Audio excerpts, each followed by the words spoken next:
The California dad charged with helping his teen son plot what turned into the deadly armed robbery of rapper PnB Rock failed to get his murder charges dropped Friday, with arguments including one that suggested the son may have fired out of fear. At a morning hearing in Compton, Calif, a judge said that while much of the evidence against Freddie Trone, 42, is circumstantial, she found a reasonable basis to conclude Trone held a position of influence over his 17-year-old son and knew he possessed a gun when he walked into the Roscoe's Chicken and Waffles in South Los Angeles and shot the middle child artist on set. 12, 2022. Whether his son shot in a panic is all speculation. It's not on the video, Judge Tammy Chung-Roo said from the bench. In his written dismissal motion and oral arguments before the ruling, Trone's defense lawyer, Winston McKesson, said there was no evidence his client supplied the gun or instructed his son to pull the trigger.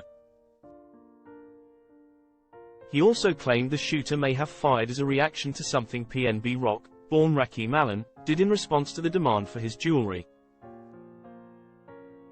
From the video camera in the restaurant, it is unclear what Mr. Rakeem was doing with his hands after he was approached by Mr. Trone's son. The teen could have been in fear for his own life, McKesson wrote in his filings. This was a kid, McKesson argued in court Friday. You cannot see under the table to see what the victim may have been doing to cause this kid to get scared and shoot.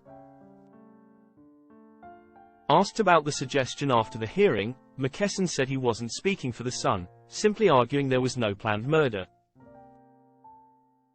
The judge wasn't having it. She said the shooter was caught on video walking from the direction of his dad into the restaurant with a gun in his hand, not hidden. Judge Rue said a reasonable person might conclude the dad would have known his son had a gun and was going to use it in the robbery, and the robbery can go wrong, and somebody could get killed. Mr. Jones was in a position to dictate what his son did, Judge Rue said as she denied the dismissal motion. She said it's possible a jury won't find enough evidence to convict Trone of murder, but she found sufficient evidence to warrant a trial on charges he showed a reckless disregard for human life and assisted his son knowing someone could get killed. Trone has pleaded not guilty to 1 count of murder, 2 counts of robbery, and 1 count of conspiracy. He appeared in court Friday along with his co-defendant Tremont Jones, a man who prosecutors say fist-bumped Allen as he entered the restaurant with his girlfriend, Stephanie Sibonhuang, before the shooting. It's alleged that Jones tipped off Trone and his son to the rapper's whereabouts and handed over an object retrieved from his sedan shortly before the shooting. Jones also dialed Trone's phone number around the time of the slaying, prosecutors allege. He has pleaded not guilty to 2 counts of robbery and 1 count of conspiracy. At the hearing Friday, Jones refused to agree to another pre-trial delay, forcing the judge to order all the parties back to court on Monday to set a speedy trial date, possibly this month.